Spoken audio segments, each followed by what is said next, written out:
Hey everyone, my name is Carlos. I am the founder and CEO of Product School, and today I'm here with Jeetu Patel, who's the SVP and General Manager at Cisco for the Security and Collaboration Business Unit. Hey Jeetu. Carlos, nice to be with you here again. So, how are you? Yes, we had you on the show many years ago when you were the Chief Product Officer at Box. Yeah. It's time flies. I didn't realize it was 3 or 4 years, so that's a long time ago. So, great to be back again. I know that you folks are doing some great work, so congratulations again on all the success. Thank you. You too. So let's dive in. Let's talk more about your personal journey. So I know you've been an executive in product for a long time at companies like EMC, Box, and now Cisco. But how did you break into product? The way that I think about this, at least, is the origination of value in a company starts from product. Because it is something that you build that you're going to eventually give to a customer, the customers want to purchase. So the origination of the value is in the product side. So it's so central to every part of the business. And that's why I decided to go into product, because it made a lot of sense to say, what you build is actually of the most importance and the most amount of value, because once you actually have a great product, you can take it to market, you can have scale distribution. So it's got the most amount of ripple effects and the most amount of leveraged investment, because every single decision that you make will in fact impact not just the engineering team that you're working with, but it'll impact the design team, but it'll also impact sales and marketing and customer success and billing and accounting and finance, and all those parts get impacted based on the decision that you end up making. So it's a great business to be in. And I ended up getting into product just by luck. I moved to Silicon Valley, and I always was fascinated with product. And when I was at EMC, we made an acquisition of a company, and they asked me to run the business. And it was a small company, and we were all about just building a great product that people loved. And that's how I got started, and haven't left since. I think That's I'll awesome. always be a product guy. No matter what I do, I'll be a product person. I agree, and I'm going to use that snippet for some executives I talk with, because like what you said about product adding so much value, being at the core of everything, it's relatively. I mean, obviously it's been around for a while, but now it's becoming more mainstream. So I wonder, when did you realize that, and like how many other people think that way back in the day? Yeah, it is actually a challenge with this vocation, in the sense that there's a very formal school that you go to for design, and there's a very formal school you go to for engineering, and there's kinds of people that will be on different parts of the business that you might have in finance or accounting. But for product, it's a very vague kind of, every company defines product slightly differently. And that's actually part of the challenge, which is why companies like yours make so much sense, in the fact that, and then Chris Cox had given me this thing that said, there's very few product people that are great product people. So most of the times, the companies that are doing great on the product side actually build out a skill to train product people within the company itself. Because if you don't, then you can't just find people from outside, because it's every company defines it slightly differently, and you have to have your core set of values on product and core set of principles that really make sense. And so, the way I think about it is, it is unique in the sense that there's no playbook that can be portable across the board. But then there's also so many things that can be codified, that conversations like these really help the community as a large learn from each other. And so I think that's a pretty important kind of dimension of it. So I'm sure there are folks listening that work at large organizations and are thinking, oh my God, I wish my manager or my manager's manager thought this way. So I want to ask you, now joining a company like Cisco, for example, where I'm sure that even though, of course, it's a product culture, there's so many different business units that they might be speaking slightly different languages. How did you go about like creating like a common language across the board? The common language in my mind is showing off to people you build, because eventually companies build products, and you got to show people what you've built. And so one of the things I did when I first came to Cisco was, the one meeting that I don't reschedule out of my week is a design review meeting. And the design review meeting was with a product manager, a designer, and an engineering leader. And it's not management. I'm not talking to VPs. I'm not talking to directors. I'm talking to the individual people that are building the product. And we just go through, we tell people explicitly in the meeting, leave your titles out in the room, outside of the room. I don't really care what anyone's title is. You shouldn't care what my title is. And we're just going to make sure that the best idea wins and makes it in the product so that people that we're building the product for love the product so that they can talk about it to their friends and family. And when they do, that's the most scalable marketing engine you can ever build, is word of mouth. And so what we did was we started with that. And then what we did was, my boss is the CEO at Cisco, and his leadership team is all the executives at Cisco. And so every meeting at Cisco now, we start with a demo. And individual contributors from a 70,000 person company come in and they demo their product. And they demo it to all of the executives at Cisco. And it's a great moment for them to get recognized. And it's also a great moment for everyone at Cisco to know that we are a product-centric culture.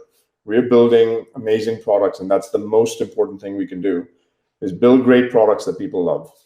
And so we started doing that first with me, then with Chuck's staff, and now we're doing it with all hands meetings. So you have a 70,000 person all hands meeting. We start showing demos in that meeting. It's a lot of fun, you know. I want to join. That sounds amazing. You should come join. We are hiring very aggressively.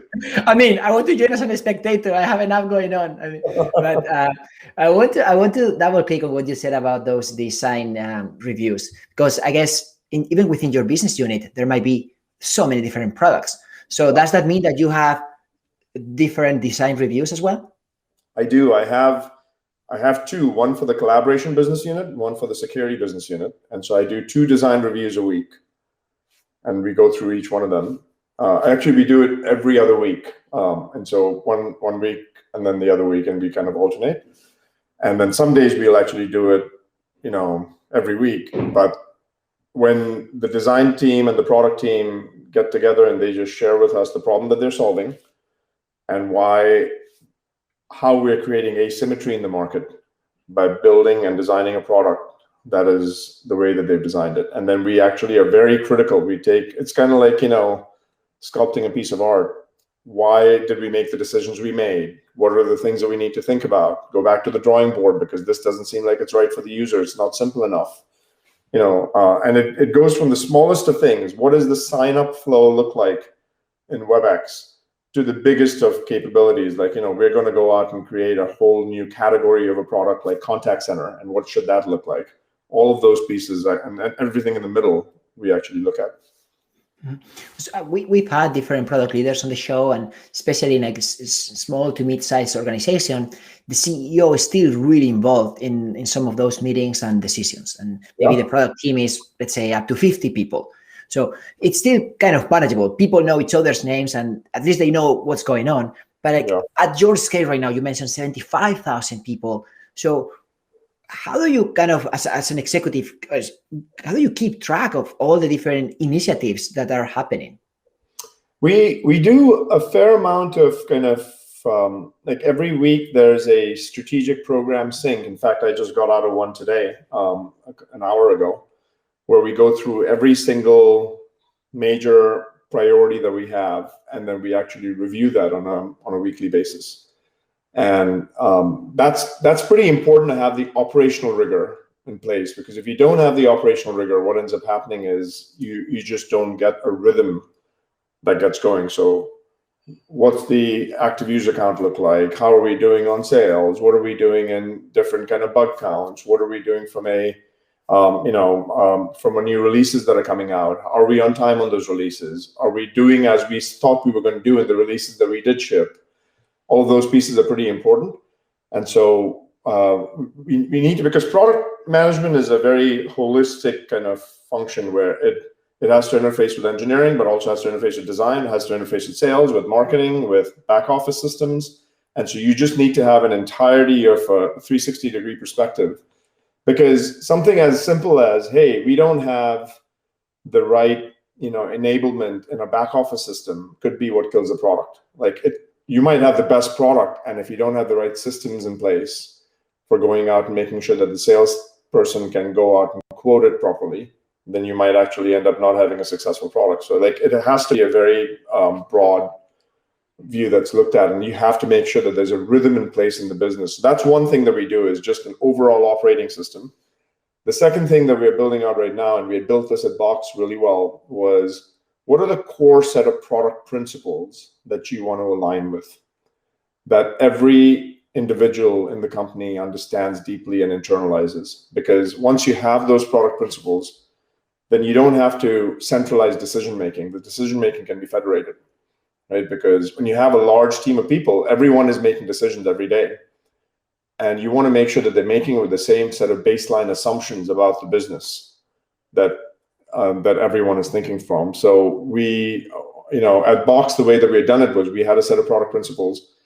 And the important part about the product principle is not just what the product principle is, but what is the trade-off that you're making that the product principle is not. So one of the principles we had, I'll give you an example of, and we're building these out right now at Cisco, but one of the things that I'll give you an example of that we had done at Box was, build horizontal software for the masses. That means that, multi-billion-dollar companies can be built with vertical software that's specialized for particular industries. That was just not what Box did. And so what we did was, when we said build horizontal software for the masses as the principle, we would add a line at the bottom that we would strike through, which is versus building vertical software for specialized industries. And we showed the juxtaposition and the compare, so you knew that this is what you stood for and this is what you didn't. Even though what you didn't stand for could have been a legitimate trade-off that you made at the time, but you've made that trade-off.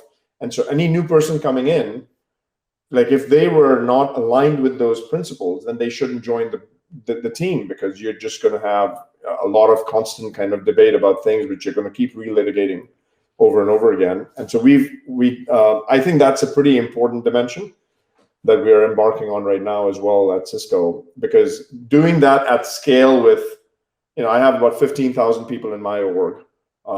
That's a pretty large thing to do. And so we have to make sure that those principles are pretty clearly defined. And I like that clarification about what you are and what you are not. What you are not. Yeah. Now you mentioned like future and creating something that works at scale. So how do you balance, let's say, maintenance of certain applications, products that work today with quote unquote like moonshots that you think it's not clear if they're going to work or not, but if they do, they have, they're going to make a huge impact? Yeah. So the way that we do it is there's different products at different stages of maturity. And the one thing that we instill in everyone is speed is of the essence. You have to make sure that you're moving fast. But what you can't trade off with speed is quality. So quality is just as important, if not more important. And so speed and quality have to be, kind of at the core of what you end up doing. And so when you think about speed, I'm talking about speed and innovation velocity, right? At scale, it's pretty important that different stages of products at different stages of the life cycle are thought about differently. So for example, I fundamentally believe that you have to keep chipping away at the product and keep iterating little by little, little by little, little by little. That over time, it compounds. So just to give you an example, WebEx added 400 capabilities since September. Between September and now, we've added 400 capabilities, right? That is an enormous amount of engineering effort that was put into just making WebEx better and better and better and better and better. So many things were things that you might say, oh, what are the changes you've made? Well, we worked really hard on reducing CPU utilization for the product. No one sees that from a naked eye perspective, but it actually massively enhances quality of video and audio. But then we also added massive moonshot ideas that created new categories of products. And we did a whole lot with capabilities, and I wish I could demo. We are currently on this live streaming application that you have. But if you were using WebEx, if I did something like this, it would automatically detect my body language and show that I'm saying I'm doing a thumbs up. And so those kind of AI capabilities got added to the product as well. So what we do is we will have the theory is get small 2 pizza teams in place that actually have a local mission, that are in charge of a particular kind of area, and they have to be tied to the global mission. but then you keep make sure that we keep iterating. And then you have to make sure at the highest level that you're creating asymmetry in the market. So don't go out and try to chase competition. Do something that they have not done so that you create asymmetry in the market. Because as a product manager, one of the biggest traps you can fall into is getting so obsessed with your competitors that all you do is do what they've done.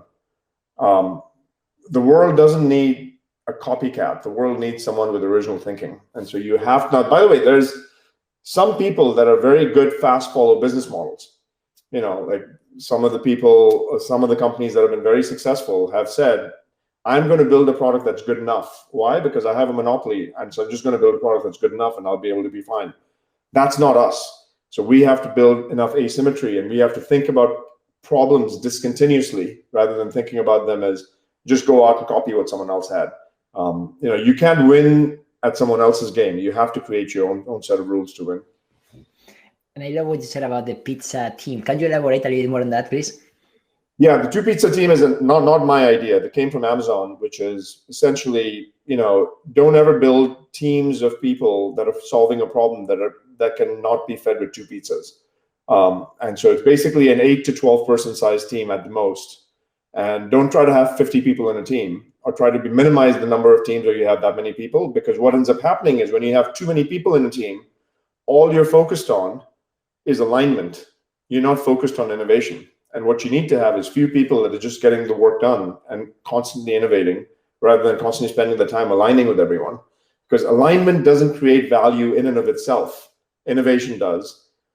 Alignment is a necessary component, but the more you reduce the overhead on alignment, the more you can redirect that overhead into energy, into innovation. And so I fundamentally believe that when you scale as a business, you have many, many, many small teams, but don't start having big teams. Big teams kill companies, right? And so make sure that you have many, many small teams. And it's great that you are saying that coming from such a large organization. You mentioned your business unit is 15,000. So how do you create those pizza teams? We create Scrum teams based on problems that need to be solved. There is someone that is focused on media quality and for video, and there's someone that's focused on media quality for audio, and those people are focused on media quality for audio are only focused on that. There's someone who's focused on AI for gesture recognition, and that's what they're doing. And so you'll actually build these teams based on projects that we have, and then you're constantly improving and iterating on that thing. And they're obsessed with not just building the product capability and sending it out, but with getting the usage high. Because once you get the usage, it does make a big difference. And I think that's a pretty important kind of dimension to keep in mind as you're going through it. So Jeetu, you mentioned your team is hiring, and I want to learn more about your philosophy around hiring PMs. Let's start with like the entry to mid-level PMs. So I have a higher order philosophy in who I hire, which is, I hire people that are hungry and people that are curious above all else. I don't really care as much if you're technical or not technical. Like, you have to be relatively intelligent. You have to be, of course, be with high integrity. Those are all the important things. But what you can't teach is hunger. You can't teach someone hunger. They're either hungry or they're not hungry. And if they're not hungry, there's nothing you can do to make them hungry. They're just not hungry. So find people that are hungry. They have to have a fire in the belly to win, and find people that are curious. They have to constantly be able to ask the question, why is it this way? And be able to challenge the status quo and not be afraid to challenge it. Those are the kind of people that do best, right? And so those are the things that we try to do, is hire people and search for people that are hungry and curious. And then the other thing I think for is discontinuous thinkers that have a clear point of view. I don't care if your point of view is wrong some of the time, but you have to be able to make sure that you have a process of getting to a clear point of view, and you're a clear communicator. Because in product management specifically, if you don't know how to communicate well, you're not going to be able to motivate the engineers. You're not going to be able to work with the designers. You're not going to be able to work with product marketing. You're not going to be able to work with sales. You're not going to be able to work with the rest of the functions in the business and with the customer. And so you have to make sure that you're extremely thoughtful in your ability to communicate crisply, clearly, without a whole lot of noise. Like, you have to be able to break it down to the core first principles and say, this is the essence of what I'm trying to solve for. And if you can't do that, then chances are that you need a little bit more coaching and development. And those things are what I look for. And in interview cycles, this was a great thing that I learned from, I think Chamath had talked about this once. And then I think one of his key proteges that is now at Facebook that runs all of analytics also talked about this, which is ask someone what they know really well in life about anything and tell them to teach you one thing that you might not know. It's a really good kind of question to ask. And, if they can't teach you something in an area that they know really well, but they've thought about it deeply, then you know that they are only surface level thinkers. And in product, what's important is you have to go 3 levels deep. You can't just talk at the surface level. You have to go to the first level and the second level and then the third level. And you have to be able to make sure that you've gone through that thinking. And so those are the things I at least look for in product. One of my other mentors had a great thing is that Jeetu always look for people who have passion, which is the same as hunger because you can't teach passion. Make sure that they're intelligent, which is obvious. Make sure they've got high integrity, because it's one thing if you hire a dumb person that has low integrity. It's very dangerous to hire a smart person with low integrity. So make sure that they have high integrity. And last one, make sure they can get shit done. They have to be able to execute. They have to be able to ship. They have to be able to make sure that they can actually not just talk about something, but actually get stuff done. So if you're not thinking in, 90-day increments on things that you can deliver to the market, you're probably not as action oriented. So think about that as you're going through it. Those are the things we look for, at least. I'm glad you brought this up. I love what you said about the hunger. It's not something you can teach, because we got these misconceptions in the past. People saying, well, do I need to be a software engineer? Do I need an MBA in order to build something? And it's like, if you want to build something, just go and build. I think there's only so much that you can just learn by reading a book, and there's also like a combination. But I don't want anybody to stop from pursuing things, because it's not really rocket science. Like, there are certain things that you can figure. I agree with you completely. By the way, I'm not a software engineer, and I seem to have done okay, and I think you just have to make sure that, by the way, that doesn't mean that I'm marginalizing software engineering skills. What I'm saying is anything can be learned and taught, because we have this amazing resource called the internet. And so you can just learn about it on the internet. You can find the product podcast and you can listen to people that have actually learned it and tried it before, so you can learn from their mistakes. And most people are more than happy to share their learnings with other people in different forums. And so you should take advantage of that and learn from those learnings. And there's so much available in the market to be able to do that. And by the way, the thing that's really important that you learn is how to pick the right problem to solve as a product manager. Picking the right problem is 90% of the game, because the harder the problem that you pick to solve, what I've found, and this is something that Sam Altman said very eloquently, the probability of success is much higher the harder the problem it is to solve, which is very counterintuitive. Usually people would think like, okay, I'm going to pick the easy problems because the probability of success is going to be higher for these easy problems for succeeding. No, in fact, what happens is the harder problems have a higher probability of success of succeeding in the market. Why? Because the hard problems attract the best people. And when the best people get attracted to solve really hard problems, that's when you know that you've actually got magic happening. And so the thing that you really want to learn from people is how do you solve great problems that you want to pick to solve. So Jeetu, what are you curious about learning these days, and how do you make time for it?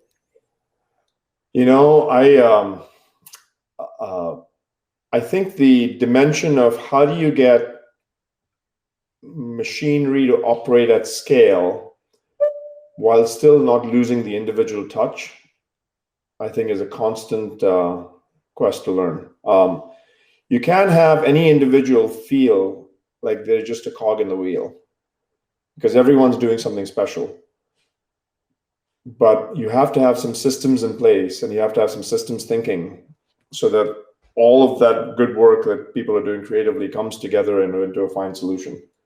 And that gets harder and harder the more you scale. And maintaining velocity of innovation at scale is probably the thing that I'm most proud of in my career, to have been a small part of teams that have done that. In fact, if I look at the WebEx team today, I would say that, and even on the security side, some of the things that we're doing, I can't think of more faster execution teams. And these are the largest teams that I've been part of, but they're operating faster than any other team I've ever been part of. It's just amazing to see the level of speed compounding. And I think the ability to create a system that does that and work with people that can actually be identified so you can do that is a constant learning process. One of the things I love the most about product is that we get to create our future internally and externally. Yeah. And now you mentioned AI and velocity. So how do you think that some of those variables are going to impact the future of product management for people who are, okay, I'm going to start a product manager? Well, AI is a very interesting kind of domain, because the model for delivering products with AI capability is slightly different. It is a non-deterministic model versus a non-AI related capabilities. It's a deterministic model. What do I mean by that? Well, let's take a simple thing, like you take the product that we're in right now, and we need to add a feature or two, which is non-AI related. I need to make sure that I have a feature for doing a threaded reply. That is a specific problem that work. It's solved as a problem. It's just a very specific problem that has to get solved. Like, you have to have a certain amount of work, and you can have a time period, and you can say, in this time period, I'm going to be able to get this done. Now let's think about AI. In AI, you're training a machine learning model, and you're saying, I'm going to keep training it to see how I get on the other side. And once the result gets to be acceptable, if it ever gets to be acceptable, at that point in time, I'm going to take that product to market. But I'm going to constantly keep making sure that there's a model that's keeping on learning. That is a non-deterministic model for shipping product versus a very deterministic model for shipping product. And so there are things which are very different in an AI-based PM model, because you sometimes don't know if what you're building is going to be valuable to that degree. Like, one of the things we're doing right now is we're building a product for People Insights. And what is People Insights? People Insights is, I would be able to tell you, as either an individual person, a team, or an organization, based on your insights on how you're doing. So for example, Carlos, you've actually been in 17 meetings in the past 2 days, but you've been 5 minutes or more late to more than 14 of those meetings. So you might want to think about that a little bit. Having that insight be a valuable insight, making sure that that data is actually valuable, and that we can actually, we can provide that data is very important. How do you do that? Well, that's a very deterministic kind of model. But when you now start thinking about artificial intelligence related stuff, I'm doing gesture recognition, I'm doing noise removal. How do I take out the sound of a dog barking in the background? Well, the dog barking in the background the model has to keep working on it until you've identified the dog and separated from human speech. And there are different kinds of dogs, and those, there's some dogs who are going to have a higher pitch, and some dogs are going to have a lower pitch. And how do you make sure that those happen? That model doesn't have predictability on when it's going to ship. You're going to keep training the model, and then one day you know that that's working, and that's when you've actually done it. So I think there's a nuance to AI-based product development, which is a non-deterministic, kind of cycle for product development, rather than a deterministic cycle that you have to keep in mind as you're going through it. And I just want to give some peace of mind to some of the PMs here thinking, oh my God, our robots are going to replace us. I'm like, no, PMs are building the machine. So I don't think we're going anywhere. I wish we could have just said, in my life, it would be great if I could say, you know what, I can hire all the product managers that are great in the world, and I would still have room for thousands of robots with all the ideas that we have. The reality is I just don't think there's a human judgment element to building product. And that requires instinct, and that requires judgment. And not everything is data-driven in life. And I want the product managers to understand this. Like, yes, you have to have some data-driven pieces, but you will always have incomplete data. You have to make decisions based on incomplete data, and that's the art component of this job, not the science component. Yes, you have to have data. You should go out and then, whenever you can get data, get the data to make a decision. Chances are in life, and the higher up you go, there's going to be more and more places where you're not going to have all the data. You're going to have incomplete data, but you have to make a call, and that's a judgment call. What data did we have when we were talking about COVID, right? At the beginning of COVID, how people should work as a CEO, what data did they have? They had no data on that. They had no data on what a pandemic's going to look like.